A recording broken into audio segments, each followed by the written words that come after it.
Hello everyone, आज की video में डिस्कशन करने वाला हूँ मणिपाल फी रिफंड पॉलिसी के ऊपर। कंप्लीट डिस्कशन करने वाला हूँ। जिस बच्चे को अभी तक कोई ब्रांच अलॉट नहीं हुआ है बट काउंसलिंग में पार्टिसिपेट किए थे, वो अपना 10K को कैसे रिफंड करेंगे। जिस बच्चे को ब्रांच अलॉट हो चुका था, वो अभी काउंसलिंग से विड्रॉ किए हैं, वो अपना अमाउंट को कैसे रिटर्न करेंगे, इसके रिगार्डिंग बता दूंगा। यूजीसी गाइडलाइंस क्या होता है, जो मोस्ट ऑफ द कॉलेज को फॉलो करना होता है। यूजीसी गाइडलाइंस क्या आया है ना 2024 के रिगार्डिंग, ये बता दूंगा। और उसके बाद return and claim campus to campus very करता है, इसके रिगार्डिंग बता दूंगा। याद रखना, मणिपाल मेन कैंपस का, बैंगलोर कैंपस का फी रिफंड पॉलिसी सेम है तुम्हारा, but Jaipur campus Sikkim campus का वेरी करता है। इसमें मैं स्टेप बाय स्टेप बता दूंगा। बस मैं रिक्वेस्ट करता हूँ वीडियो को एंड तक देखना। मैं गारंटी देता हूँ इससे डिटेल वीडियो यूट्यूब पे कहीं नहीं मिलेगा। बस वीडियो को एंड तक देखना। इस वीडियो के बाद मुझे नहीं लगता और कोई वीडियो देखने की जरूरत पड़े। सबसे पहले यूजीसी गाइडलाइंस क्या, पहले ये देख लो। ये डॉक्यूमेंट्स तुम्हें मणिपाल के ऑफिशियल वेबसाइट पर मिल जाएगा। अदरवाइज तुम यहाँ पे जाओगे तो यहाँ भी मिल जाएगा तुम्हारा ministry of education government of India, यहाँ भी तुम्हारा मिल जाएगा। देखो तुम्हारा क्या है ना, university of grant commission receive many complaints from parents and students on non refund of fee by the higher education institute on a cancellation of admission. देखो मैं ज़्यादा पढ़ूंगा तो वीडियो लंबा हो जाएगा, तुम खुद पढ़ लो। अदरवाइज सेम चीज़ को अपने व्हाट्सएप चैनल पे मैं शेयर कर दूंगा। देखो यहाँ पे तुम्हारा जो मेन इंपॉर्टेंट चीज़ है, तुम ये देखो। यहाँ पे तुम्हारा क्या है, मैं हाईलाइट कर रहा हूँ, तुम इसे देखते चलो। ठीक है, हाईलाइट कर रहा हूँ। एडमिशन 30 सितंबर से पहले अगर कोई भी करता है, ₹1 भी डिडक्ट नहीं किया जाएगा। अगर वो बोल सकते हो 31 अक्टूबर तक करता है तो 1000 डिडक्ट किया जाएगा। उसके बाद तुम आगे आओ, आगे भी है तुम्हारा कुछ, ये तुम पढ़ लो, ये तुम्हारा इंपॉर्टेंट है, इसे देख लो। ठीक है, हाँ। अब मेन इंपॉर्टेंट सबसे पहले यहाँ पे आओ, percentage of refund of a date. तुम्हारा क्या 100% तुम्हारा रिफंड हो जाएगा अगर 15 day or more than formally notify last date of admission. तो मणिपाल के वेबसाइट पे जाओगे ना, वहाँ भी सेम ही चीज़ बताया था। क्या बोल सकते हो, क्लास स्टार्ट होने से 15 दिन पहले, 15 दिन बाद, यहाँ भी तुम्हारा सेम चीज़ ही हो रहा है। क्या तुम्हारा 15 day or more before formally notify last date of admission. अभी तक मनी फॉर्मली नोटिफिकेशन नहीं दिया है तुम्हारा कि 4th राउंड होगा या नहीं होगा, इसी कारण डरने की कोई बात नहीं, 100% तुम्हारा रिफंड होगा। Less than 15 day before the formally notify last date of admission. अगर तुम्हें बता दिया जाता है कि 15 दिन पहले कि हाँ अब एडमिशन क्लोज हो चुका है या फिर सब स्लाइडिंग क्लोज हो चुका है, तब तुम करते हो, तुम्हारा 90% डिडक्ट हो जाएगा। सिमिलरली 15 डे और उसके बाद क्या 15 day or less than after the formally notified last date of admission करते हो, किया जाएगा। 30 day or less but more than 15 day after formally notified last date of admission तुम करते हो, उसके बाद तुम विड्रॉ के लिए डालते हो, 50% रिफंड तुम्हारा होगा। और तुम्हारा मोर देन 30 डे करोगे तो ₹1 भी तुम्हारा रिफंड नहीं होगा। ये तुम्हारा यूजीसी का था, बाकी ये भी है, तुम यहाँ भी थोड़ा पढ़ लो। ठीक है, बाकी सेम चीज़ को मैं अपने व्हाट्सएप चैनल पे अपडेट कर दूंगा। उसके बाद देखो, जिस बच्चे को ब्रांच अलॉट हो गया है वो क्या करेंगे। देखो, जिस बच्चे को ब्रांच अलॉट हो चुका है, वो बच्चे को अगर काउंसलिंग से बाहर जाना है, किसी और कॉलेज में उसे एडमिशन हो चुका है, जाना तुम मणिपाल के काउंसलिंग पे www.manipalcounseling.com पे जाओगे, वहाँ बीटेक का ऑप्शन दिखेगा। ठीक है, वहाँ पे तुम क्लिक करोगे तो राइट कॉर्नर में तुम्हें एक दिखेगा 3 डॉट, यहाँ पे विड्रॉ का ऑप्शन होगा। ठीक है, विड्रॉ का ऑप्शन होगा, वहाँ पे क्लिक करोगे, विड्रॉ फ्रॉम द काउंसलिंग। इसके बाद इस टाइप का गेट खुल जाएगा, मतलब तुम काउंसलिंग से बाहर हो चुके हो। ठीक है, जस्ट देखो ये बच्चा तुम्हारा विड्रॉ कब किया है, ये बच्चा तुम्हारा विड्रॉ किया है 18 जुलाई 2024 को। ठीक है, याद रखना, जिस बच्चे को ब्रांच अलॉट हो चुका है वो अगर बाहर जाना चाहते हैं, किसी और कॉलेज में एडमिशन हो गया है, मणिपाल के काउंसलिंग पोर्टल पे जाओ, वहाँ पे विड्रॉ का ऑप्शन होगा, विड्रॉ कर दो। जिससे ब्रांच अभी तक अलॉट नहीं हुआ है, ठीक है, जिससे जो अभी काउंसलिंग में पार्टिसिपेट लास्ट राउंड में किए थे, कोई ब्रांच अलॉट नहीं हुआ है, याद रखना तुम लोगों का जो 10K रिफंड होगा इंट्रा स्लाइडिंग राउंड के बाद ही होगा।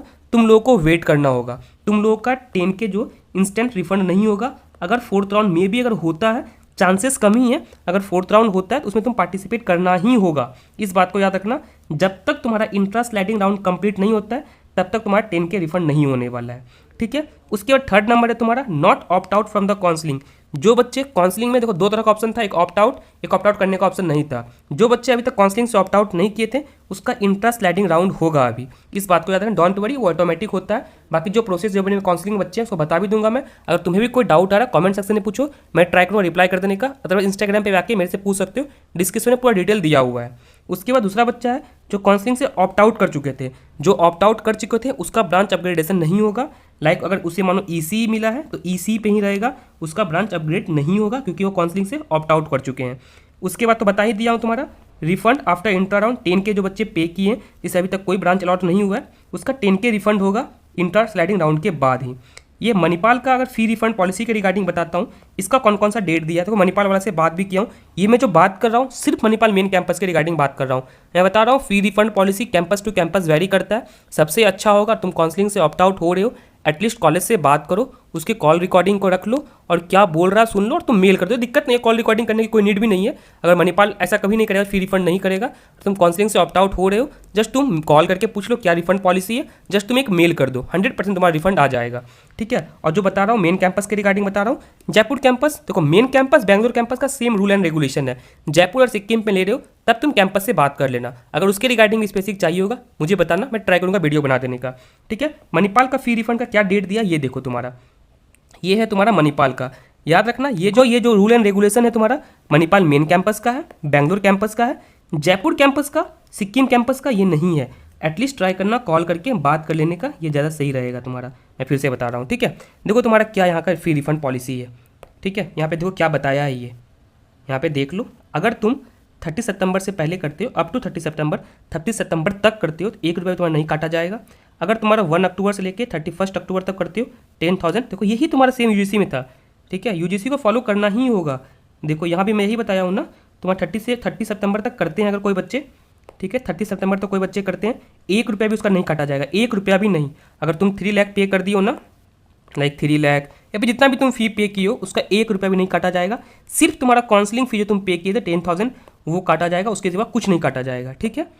उसके बाद अगर तुम 31 अक्टूबर तक करते हो तो तुम्हारा 1,000 कट किया जाएगा। ठीक है। ये तुम्हारा यूजीसी का था। सेम चीज़ को मणिपाल वाला भी फॉलो कर रहा है। देखो यहाँ पे दिख रहा होगा तुम्हारा, देख लो 1 अक्टूबर से लेकर के तुम्हारा 31 अक्टूबर तक तुम करते हो तो 1,000 तुम्हारा डिडक्ट किया जाएगा। उसके बाद क्या है ना, तुम्हारा 100% डिडक्ट किया जाएगा आफ्टर 31 अक्टूबर। शायद ये समझ में आ गया होगा। फिर भी अगर तुम्हें इंस्टेंट अगर चाहिए ना रिफंड, मणिपाल वाला कर देता है। किस बच्चे को करेगा याद रखना, जिस बच्चे को ब्रांच अलॉट हो चुका है, वो काउंसलिंग से बाहर हो रहे हैं, उस बच्चे को मणिपाल इंस्टेंट रिफंड कर देते हैं। बट ट्राई करना मणिपाल से जितना तुम कांटेक्ट कर सको करना। सर अर्जेंट है मुझे, as soon as possible please मैं रिफंड कर दीजिए, मणिपाल वाला कर देगा। मैं जानता हूँ बहुत सारे बच्चे का हुआ है। इसी का जिसे इंस्टेंट चाहिए होगा ट्राई करना कॉन्टैक्ट रेगुलर मणिपाल से करने का, मेल करने का, आ जाएगा। अदरवाइज जिस बच्चे को अगर रेगुलर कॉन्टैक्ट नहीं भी करोगे ऑटोमेटिक टाइम पे तुम्हारा रिफंड हो जाएगा। बैंक डिटेल पूछेगा, मेल पे तुम्हारा आ जाएगा, जस्ट वहाँ पे करेक्ट अपना बैंक डिटेल भर देना, तुम्हारा रिफंड आ जाएगा। शायद यहाँ पे समझ में आ गया होगा फी रिफंड के रिगार्डिंग क्या है। बहुत सारे बच्चे पूछ रहे थे और बहुत सारे बच्चे ये पूछ रहे हैं भैया 4th राउंड होगा या नहीं होगा। देखो कोई अभी तक नहीं बता सकता 4th राउंड होगा या नहीं होगा। सबसे बड़ा बात क्या है, मणिपाल मेन कैंपस में ओरिएंटेशन भी तुम्हारा हो चुका है, मे बी क्लासेस भी स्टार्ट हो चुके हैं। इसी कारण से चांसेस कम ही है 4th राउंड का। मे बी अगर ऐसा होता है बहुत सारे बच्चे काउंसलिंग से निकल जाते तभी एक चांस बनता है 4th राउंड होने का, ऐसे 4th राउंड होने का कोई चांस नहीं है।